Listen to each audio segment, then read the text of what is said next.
श्रोते हो, नमस्ते. आपल्या सर्वांना शुभ दिवस. श्रोते हो, आपण जिवंत आहे ना, तोपर्यंत हक्कानं माणसं कमावून घ्या.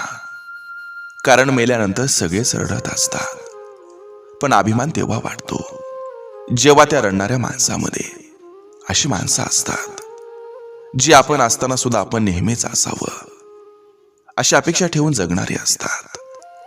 श्रोते हो, आयुष्य हे सगळ्यांना शेवटपर्यंत साथ देईल असं कधी नसतंय.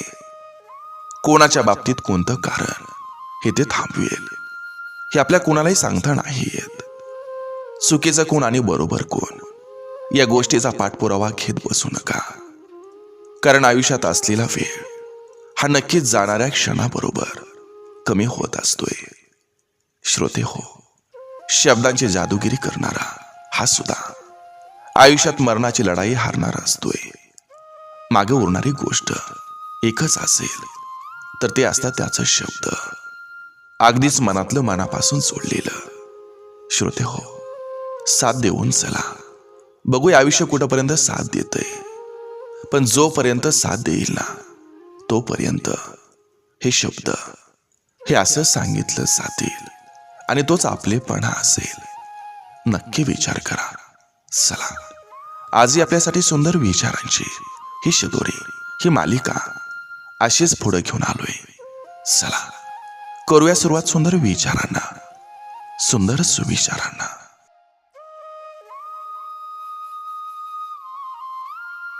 आयुष्यात कोणाला नुसतं आपलं म्हणून चालत नसतं. आपलेपणानं समोरच्यालाही वागता आलं पाहिजे.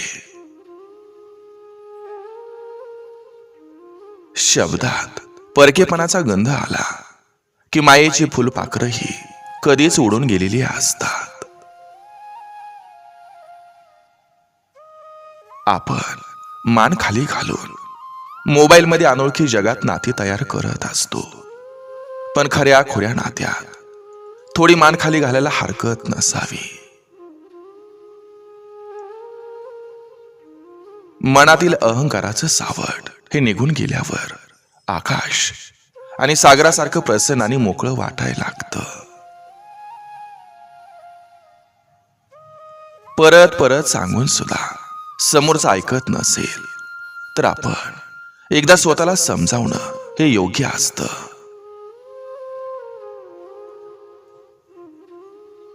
इथंच कमवायचंय आणि इथंच गमवायचंय म्हणून कोणाला काही देता आलं नाही तरी चालेल, पण कोणाचं मन दुखावू नका. कारण माणुसकीचं मोल हे पैशापेक्षा खूप मोठं असतं. जमाना बदललाय, कारण इथं मनापासून काळजी करणाऱ्याला आजकाल लोक किंमत देत नाहीत.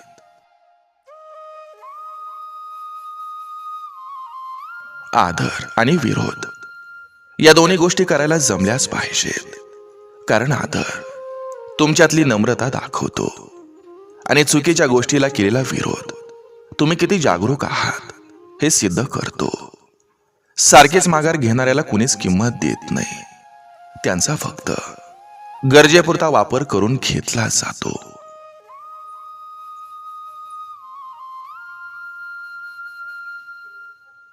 तुम्ही किती सुंदर दिसता यापेक्षा तुमचं व्यक्तिमत्व किती सुंदर आहे हे महत्वाचं असतं.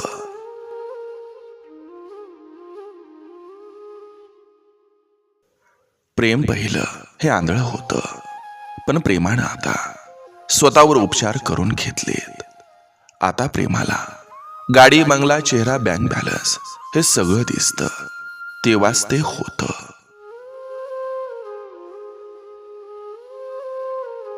स्वतःला एकटं कधी समजू नका.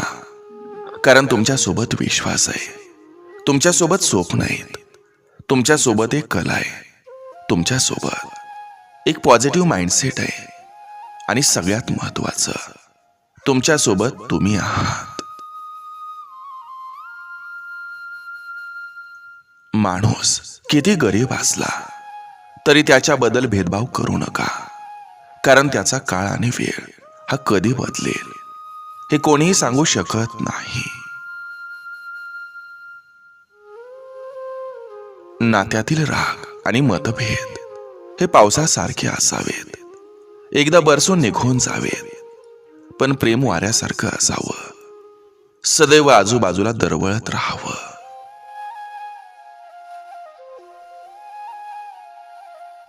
कालच्या वेदना सहन करत उद्याच्या समाधानासाठी आज चाललेली जीवाची ओढाताण म्हणजे आयुष्य.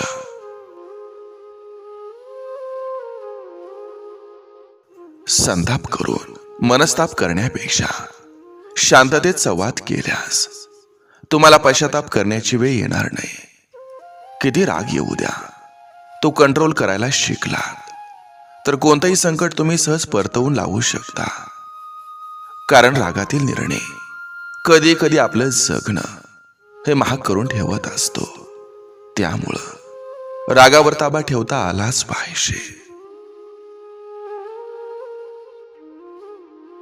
देवानं सुद्धा हातावरच्या रेषांच्या पुढं बोटं दिलेली असतात, कारण त्यालाही माहितीये नशिबाच्या अगोदर मेहनत करावी लागते.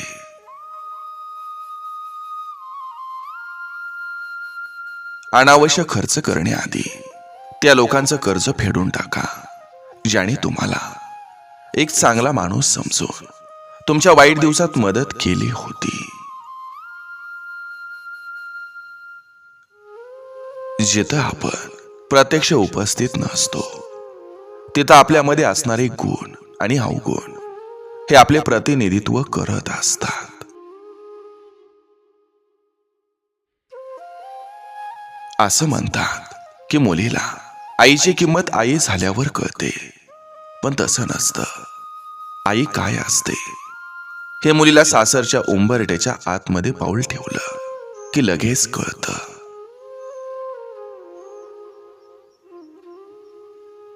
मातीतला ओलावा जसा झाडांची मुळं पकडून ठेवतो, तसं शब्दातील गोडवा माणसातील नातं जपून ठेवतो.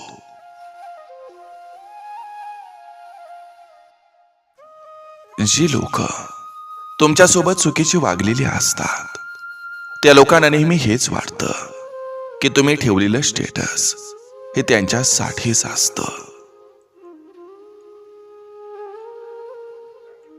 स्वाभिमानी स्त्री नेहमी समाजाच्या नजरेत टोचत असते. रस्ता किती अवघड असला तरी ती ठाम राहिली तर तिची एकटीची वाट ही निर्माण करू शकते.